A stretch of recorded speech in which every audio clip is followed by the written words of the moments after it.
now. The first one's over a $5,000 payout. What's the second one? Actually, yeah. So the first one's gonna be a $12,000 payout. Second Woo, one is man, like that's just under awesome. 5. Yeah.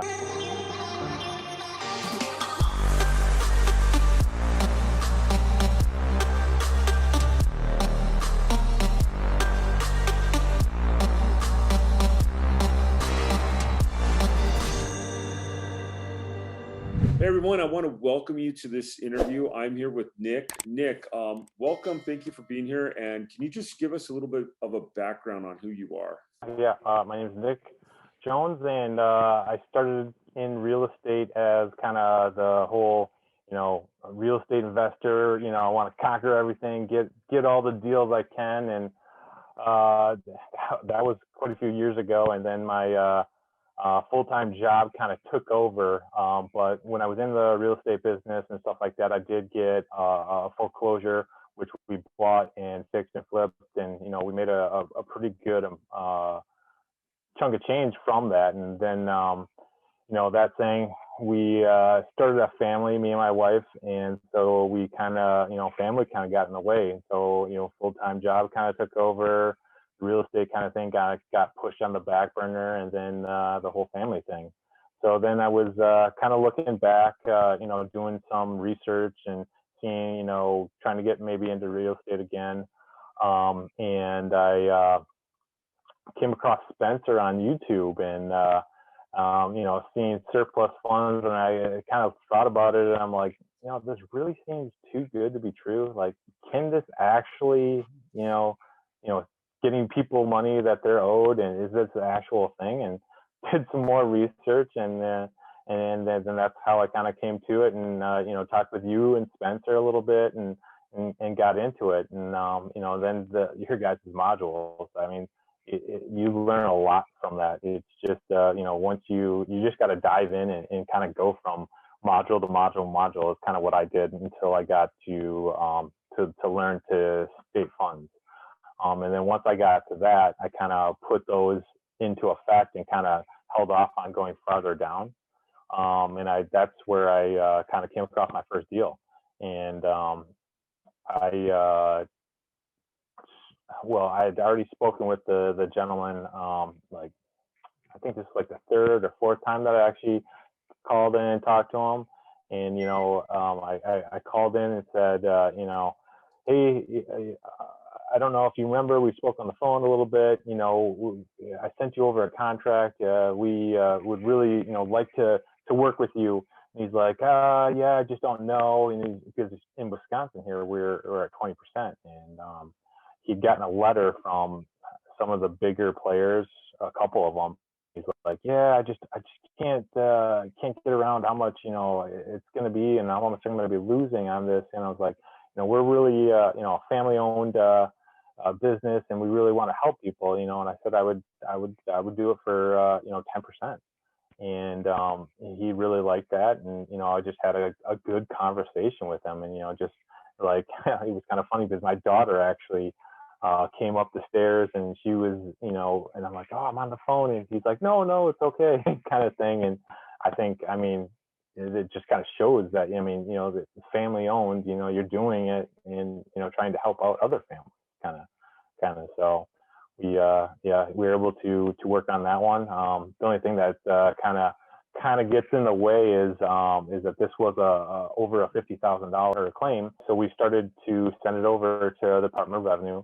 They, after it was like 8 weeks after, they finally got back to us and said, oh, you need a transfer of affidavit. And it's like, so I started working on filling out the form for them and looking into it. And then it says right on top of the form, cannot be used for over 50,000.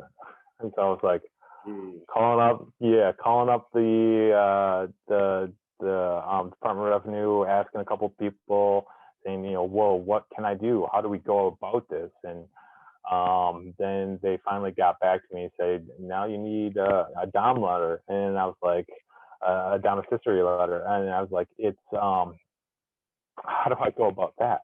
And they basically said, well, you got to go get a court order. And I was like, all right. So I'm calling the court where she, the county that she passed away, and trying to see exactly, what they say. And the people at the court, they're always like, well, we can't give you legal advice, well, we can't tell you exactly what to do because we're not lawyers. So I'm like, well, can I come down to the courthouse and get this signed? And they're like, well, you're going to have to open up a probate, but I can't tell you to do that. I was like, you can't tell me to do it, but you're telling me to do it? Okay, all right. So then I dug into it a little bit, and I was like, all right, well, I got to get a lawyer on this because, if you do probate wrong, it comes back to bite you. And I was talking with one of my buddies who's a lawyer, and he was saying, it comes to really close to practicing without a license. So then I started looking into getting some lawyers. I got a couple lined up right now, and we're hoping to get this deal done.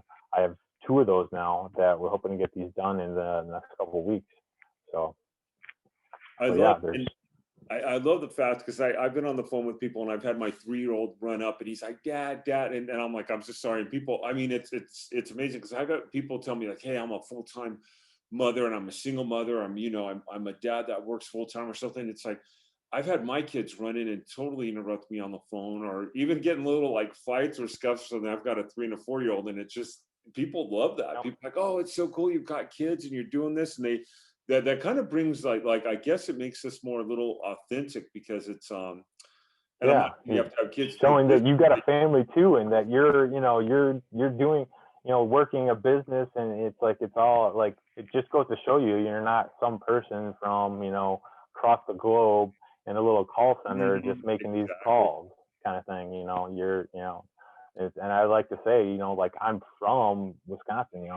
This is where I was born and raised. This is what you see what you get kind of thing. And if you'd like to meet, I always tell them that too. But with COVID right now, it kind of seems that a lot of people are kind of trying to stay distance and kind of thing. So. And it's a great time to be. People are more reachable with COVID. It's a great time to be trying to reach. Some people are. I've talked on the phone and said, yeah, I'm usually working, but I'm at home now because of COVID, and it's actually a better time to reach some people. So and people, that's probably going to be changing here, and hopefully it does. I like to see a healthy economy, but it's in a better position to be able to reach people. And once you get it down into a habit, I do believe, I don't want to say it's easy, but once it becomes habit forming, it's effortless, because you know how to go open up a probate, you know how to get involved in the courts. We've got a couple of attorneys that you're in the process of connecting with. So there's number of steps, but I love the fact, like, you had a deal that was too big to collect on regularly, and you're like, hey, I'm not going to give up on this. What do I need to do? Hey, and you're kind of knocking at the door, even the courts, because I've had to talk to courts before, and they're like, well, you have to give us more than this. And exactly, okay, what more would I need? And I've heard the same thing. Well, I can't give you legal advice. I've even said the question like, okay, if you were doing this deal for yourself and you had to get it, what forms would you? I mean, I've said like conversations like that with people, and it's just it goes in. And one of the ladies at the courts was so rude to me one time, and I have a whole YouTube video on this one, but she was so rude. I actually wanted to send her a box of chocolates after I closed the deal, and just said, hey, wish you the best. I mean, I don't know. It's interesting how they can be. So that's cool. So you've got 2 strong deals right now. The first one's over a $5,000 payout. What's the second one? Actually, yeah. So the first one's gonna be a $12,000 payout, and Nice. the second one is like just under 5. Yeah. And the second one's what? Just under 5. Okay, so you're making 17,000. How long did it take you to get there? I started, I think, back in October, but I really didn't do anything up until like January. January is when I first really kind of, I think that's when I submitted the first one, and then the other one I submitted at the end of, what is it, February? Yeah, the end of January I submitted the other one. So it's been pretty crazy. I have another one. I think I was telling Barry about this a little bit ago, and this one, this one's a crazy story. So this one, I called up the guy, and he's like, I really don't know. I really feel like, you're a scam, and that, that I'm going to go down to the cops, or I'm going to go down to the police department and give them your information. I'm like, yes, please do that, because if they, they can look me up and see exactly what my company is, go to my website, do everything like that. And he's like, all right, well, I'm going to.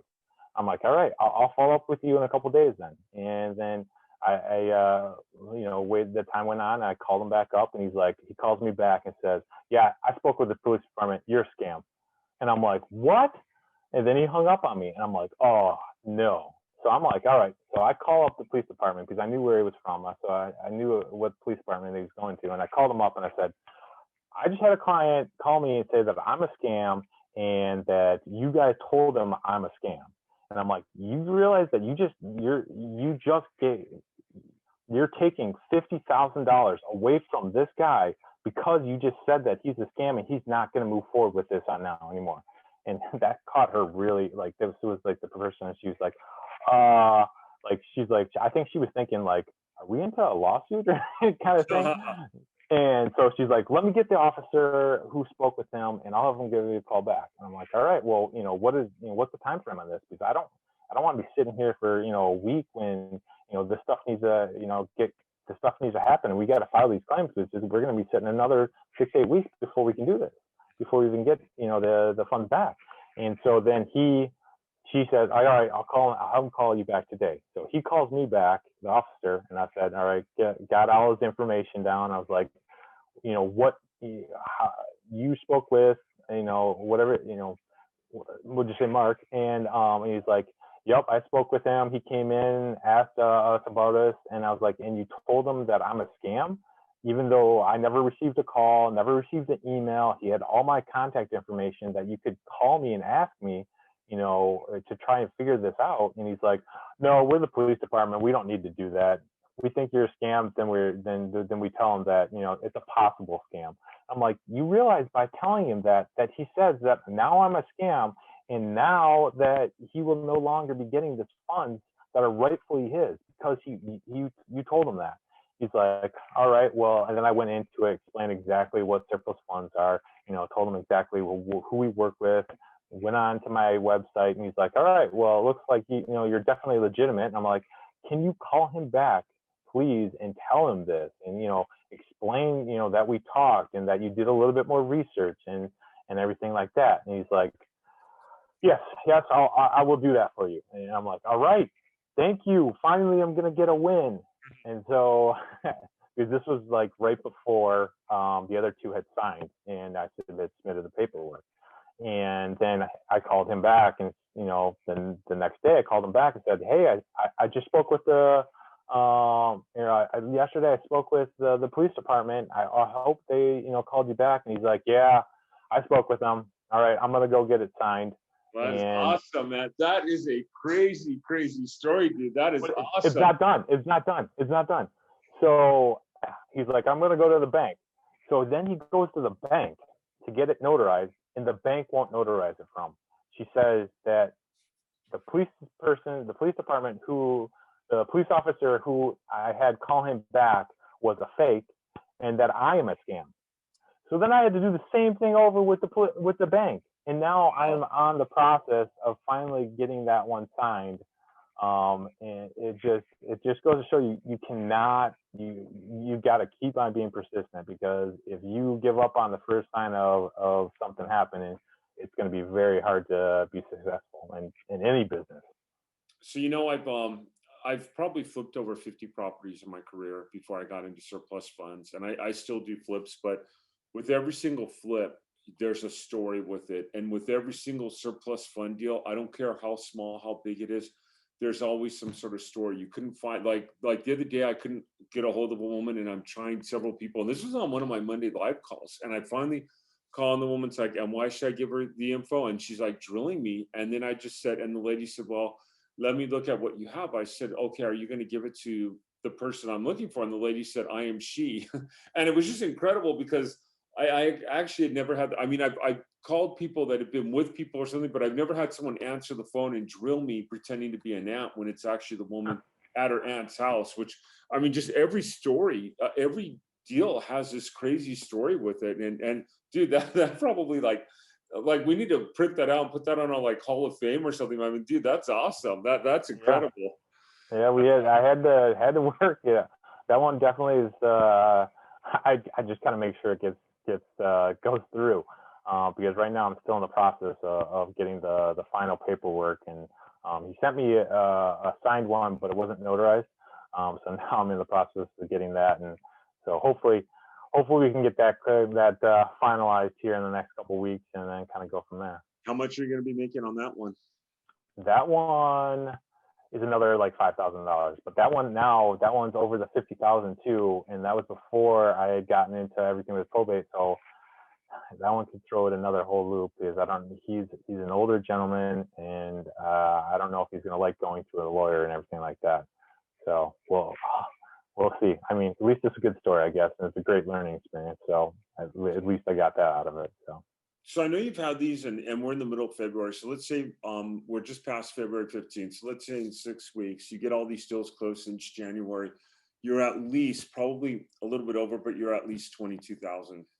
I mean, if you break up half of that in a month, what is that? 11,000 a month. That'd be 110,000 for the year, plus an additional. I mean, if you repeated this process per month, plus an additional 22,000, that'd be what would that be? 132. I'm doing this math in my head. That'd be 132,000 a year. I know people who do this business that don't even make 25,000 a year, and they say, "Well, that's not. Those are only the three that I have that are like really good. Like I still have 33 other hot leads where I've already sent contracts out that I just talked to Rick about this the other day, and that was some really good information."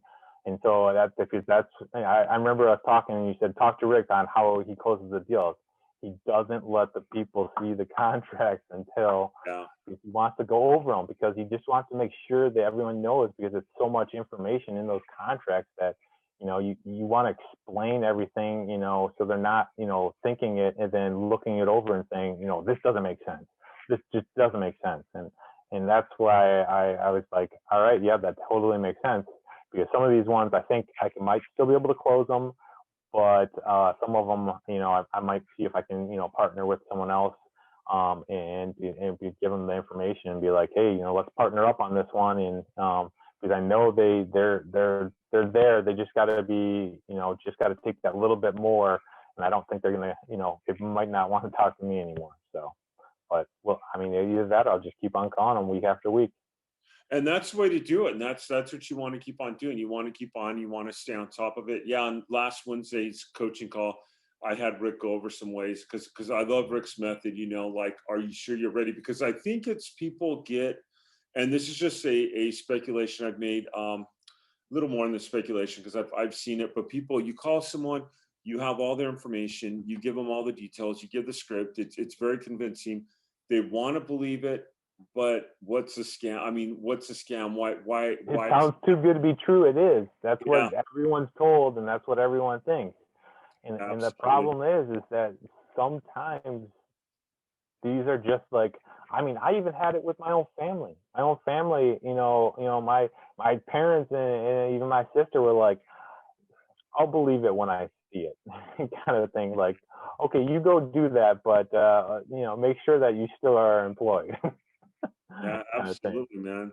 Absolutely. So the last question I have for you is, how has the warrior community, and how has warriors, you said this a little in the beginning, how has that helped you in the process? It's been great. Definitely a community, and they're a great community, because when you get on those calls, like, you really off the fact, you can already tell that people have gotten deals, and then you can, kind of ask them questions and stuff like that. And that's how I was at kind of first. And now it seems that some people, ask me questions, so I'm able to chime in and on how, what I've done and how I've, figured out a couple ways, and, Absolutely. Yeah, great, man. Well, hey, Nick, I really appreciate your time, and appreciate the time of you taking other people and sharing what success, and love it, man. I'm gonna love to see you get the checks on this. I'm gonna love to see your success with this. Thanks. Yeah, no, thank you. Thank you guys for, putting this stuff out there and putting it together, because, without you guys, there would be no community, there would be no surplus funds. So I mean, there'd be fun, but there wouldn't be like, I just don't think there's a couple other guys that are out there, but I think your guys are definitely the best from what I've heard, because what I did a little bit of other research when I was starting to look into this, I really like the fact that you guys had like your how many coaching calls, and then not to mention like Barry, I swear that guy's like, he never sleeps. Hey, if I have a question at like 10 o'clock at night, I'll send him a little message, and all of a sudden I'll get something back. I'm like, oh wow, he's still up.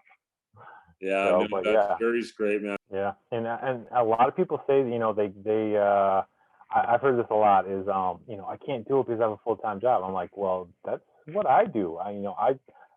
Really, you got to put time limits on things and do them at those times, like, so I have 2 kids, and, I finish my work day at, like 4 or 5 o'clock, right around there. And then I make calls for, a good hour, hour and a half, and then at that time, then the rest of it is all, dad time. I gotta help them get off the bed. And then at that point, then they're in bed. And then that's when I start doing my research and make sure that I have enough information for the next day. Even on weekends, because, as being a full-time job, you have your priorities straight. And, I mean, yes, you want to do this, but you got to make sure that you're keeping up with everything else too. So it's definitely difficult, but it's doable. Yeah, absolutely. Hey man, thanks for your time. Thanks for sharing. Appreciate it. I think everyone listening to this coaching call appreciates it. And yeah, we'll bring you on with some more success as well. All right. Yeah. Thanks a lot. Appreciate it.